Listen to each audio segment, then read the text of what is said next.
Sebelum kita mulai, jangan lupa like, komen, dan subscribe dulu video ini dan aktifin loncengnya. Assalamualaikum warahmatullahi wabarakatuh. Jumpa lagi bersama saya Arif Pujianto di 1802.010. Oke, di pertemuan kali ini masih sama kayak pertemuan-pertemuan kita selanjutnya. Kita bakalan ngebahas tentang sebuah studi kasus lagi. Bagaimana cara penyelesaiannya, bagaimana caranya sehingga nanti bisa menemukan hasilnya. Oke, sebelumnya saya minta maaf ya, soalnya suaranya agak kurang jelas dikarenakan lagi gak enak badan. Jadi agak gak kedengeran. Oke, langsung aja kita ke soalnya ya. Nah, jadi di sini saya ada soal tentang mata kuliah simulasi dan pemodelan, di mana ini adalah soal UAS. Jadi di sini untuk aturan penyelesaiannya itu kerjakan dengan menggunakan cara manual, tulis tangan, bukan dengan Excel ya. Jadi ini untuk soalnya saya bacakan. Soal sebuah toko jam tangan memperkirakan permintaan jam tangan perharinya menurut suatu pola sebagai berikut. Di nomor urutnya 1 sampai 6, permintaan perharinya ada 4, 5, 6, 7, 8, 9. Frekuensinya 5 sampai 15 dan jumlah frekuensinya itu ada 100. Jadi yang ditanya di sini dari data masa lalu pemilik toko ingin memperkirakan pola permintaan untuk 10 hari dalam bulan berikutnya. Jadi kita diminta di bulan depan kita memprediksikan dalam 10 hari di awal bulan depan itu dia bakal memproduksi berapa banyak jam tangan. Istilahnya ini adalah data masa lalu atau data lama yang udah dikumpulkan atau sudah jadikan satu sehingga terbentuk seperti ini untuk memprediksikan di bulan depan itu bisa membuat permintaan berapa banyak di 10 hari bulan depan gitu. Dan di sini diketahui bilangan randomnya tersedia ya. Di sini ada 5, 7, 12, 70. Nih ada 10 bilangan random sesuai dengan nanti yang diminta adalah 10 hari ya totalnya. Jadi kita sini agar cari toko ini bisa mempersiapkan jumlah jam tangan dalam tokonya di bulan depan secara tepat ya. Gimana penyelesaiannya? Oke, langsung aja kita ke laptop selanjutnya. Oke, kita udah di soalnya ya. Ini kebetulan soalnya udah saya buat, udah saya pindahin ke kertas double folio soal yang tadi. Oke, jadi langsung aja kita ke cara untuk penyelesaiannya. Jadi sebelum kita nentuin nantinya di sini 10 hari di bulan depan jumlah jam tangannya harus ada berapa, kita harus mengolah dulu data yang udah lama tadi yang ada, yang data yang lama tadi data masa lalu, sehingga nantinya kita bisa memprediksi untuk di bulan depan 10 hari bulan depan itu jam tangan yang diproduksi yang ada itu yang dibutuhkan ada berapa. Nah, jadi di sini kita harus mencari distribusi densitas, fungsi kumulatif distribusi, dan tag number. Nah, jadi untuk penyelesaian ini kita menggunakan metode Monte Carlo. Nah, jadi simulasi Monte Carlo. Di sini kita nanti bakal nyari distribusi densitas, fungsi kumulatif distribusi, dan tag numbernya. Barulah nanti kita bisa memprediksi permintaan di bulan depan di 10 hari bulan ke depan itu berapa jam tangannya. Oke, langsung aja ya. Jadi pertama di sini untuk distribusi densitas. Untuk distribusi densitas di sini itu didapatkan dari pembagian frekuensi dengan jumlah dari frekuensi tersebut. Jadi untuk jumlah permintaan dari hari 1, 2 sampai 6, untuk jumlah frekuensinya ini 5 ditambah 10 ditambah 15 tambah 30 tambah 25 tambah 15 itu totalnya ada 100. Jadi cara untuk mencari distribusi densitas itu caranya yaitu 5 dikarenakan frekuensinya 5 ya. 5 itu dibagi dengan jumlah dari frekuensinya dibagi dengan 100. Dapatlah hasilnya 0,05. Oke. Untuk yang kedua gimana? Kedua sama aja. Sini 10 itu dibagi dengan 100. Dapatlah 0,1. Untuk selanjutnya sama aja. 15 dibagi dengan 100, 30 dibagi dengan 100, 25 dibagi dengan 100, 15 dibagi dengan 100. Hasilnya ini 0,15, ini 0,30, ini 0,25, dan ini 0,15. Oke, jadi untuk distribusi densitas sendiri udah kita dapat ya nilai-nilainya 0,05, 0,1, 0,5, 15, sorry, 0,15, 0,30 atau 0,3 ya, 0,25 dan 0,15 lagi. Oke, lanjut lagi kita mencari fungsi kumulatif distribusi. Nah, untuk fungsi kumulatif distribusi ini caranya untuk yang pertama, untuk yang data yang pertama itu langsung kita masukin aja 0,05, ini kita masukin pindahin ke sini 0,05. Untuk yang kedua itu nilai dari distribusi densitas pertama itu kita tambahkan dengan nilai dari distribusi densitas yang kedua. Jadi 0,05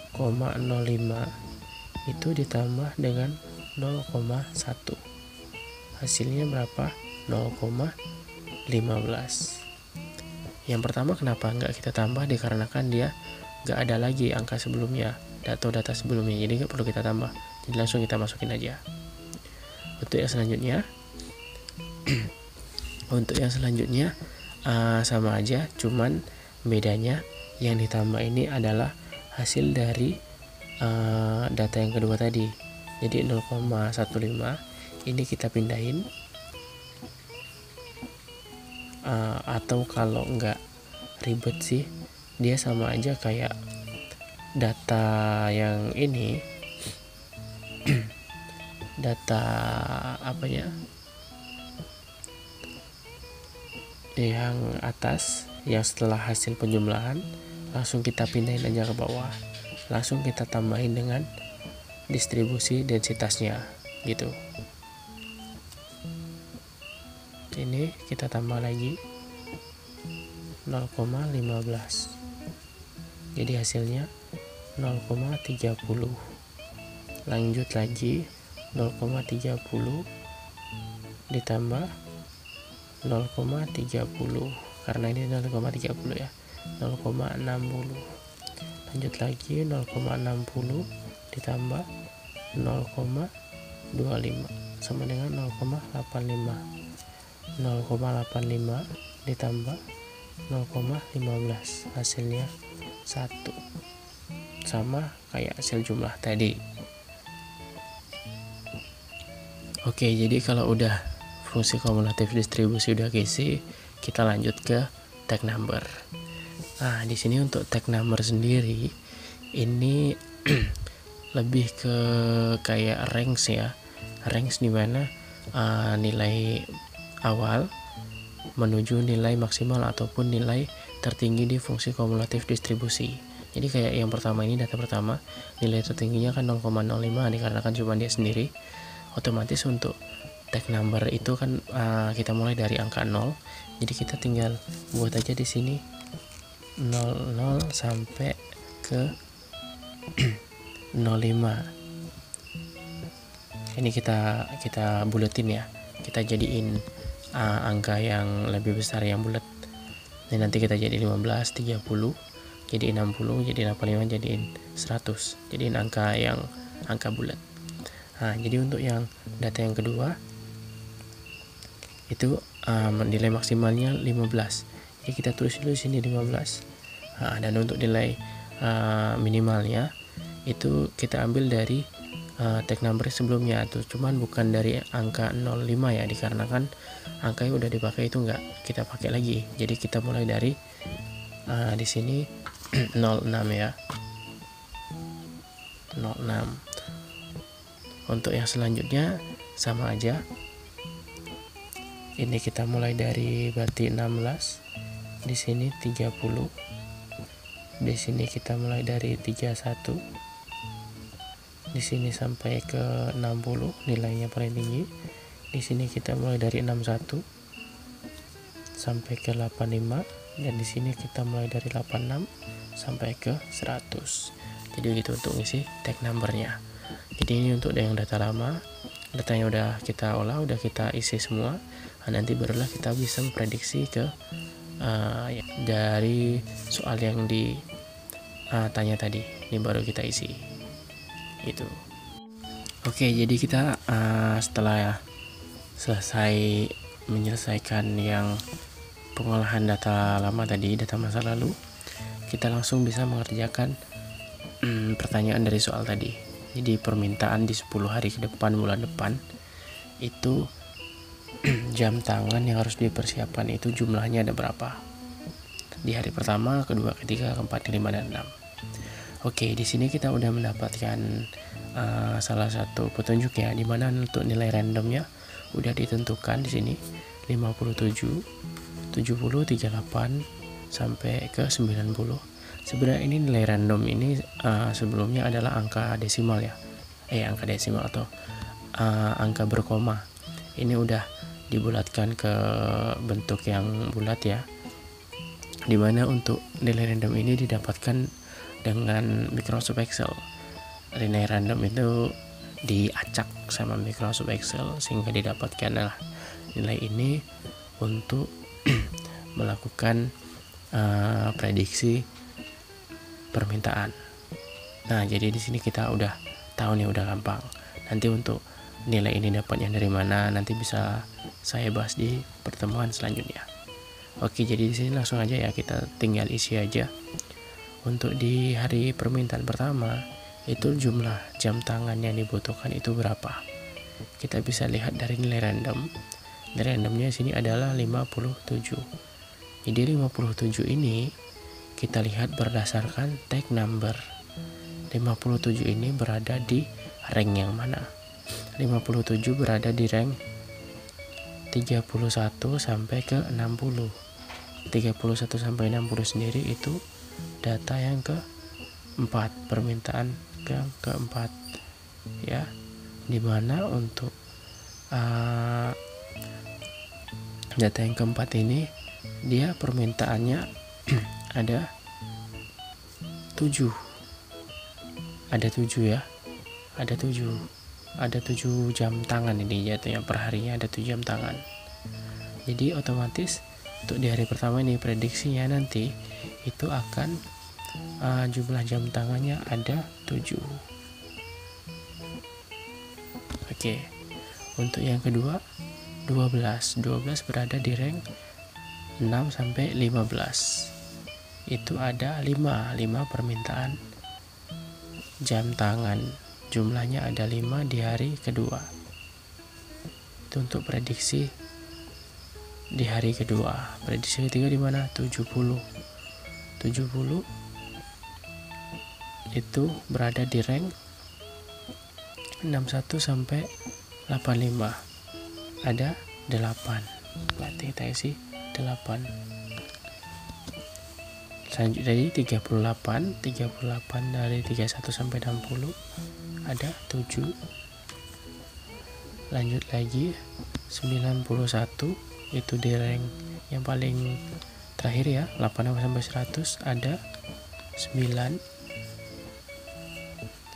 Lanjut lagi 28 ya, ini 16 sampai 30 ada 6. Lanjut lagi berapa ini, ada 95 ya, 95 berarti yang ini berarti ada 9. Lanjut lagi 73 73 berarti ada 8 ya, ada 8 nih. Lanjut lagi ada 13 berarti ada 5 ya, 6 sampai 15. Dan yang terakhir itu 90 berarti ada 9. Nah, dapatlah kita hasilnya.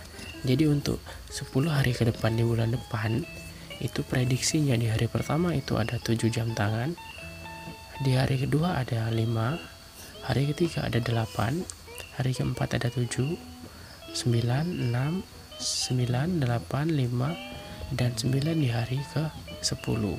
Ini adalah prediksinya berdasarkan dari data yang lama, data permintaan per harinya, di mana frekuensinya ini misalkan dalam 1 tahun itu permintaan 4 muncul sebanyak 5 kali, itu totalnya ada 100. Itu yang dimaksud dengan frekuensinya. Jadi dengan data yang lama kita bisa memprediksikan kedepannya itu berapa bakal dibutuhkan jam tangannya. Oke, jadi seperti itu penjelasan secara singkatnya tentang simulasi Monte Carlo yang kita gunakan untuk melakukan prediksi ini. Oke, mungkin lebih dan kurangnya saya mohon maaf. Jika ada yang ingin ditanyakan ataupun kurang paham bisa tulis di kolom komentar, nanti mungkin saya bisa jawab. Dan untuk nilai random nanti bisa kita bahas di pertemuan kita yang selanjutnya. Oke, mungkin itu aja dari saya. Kurang lebihnya saya mohon maaf. Terima kasih. Assalamualaikum warahmatullahi wabarakatuh.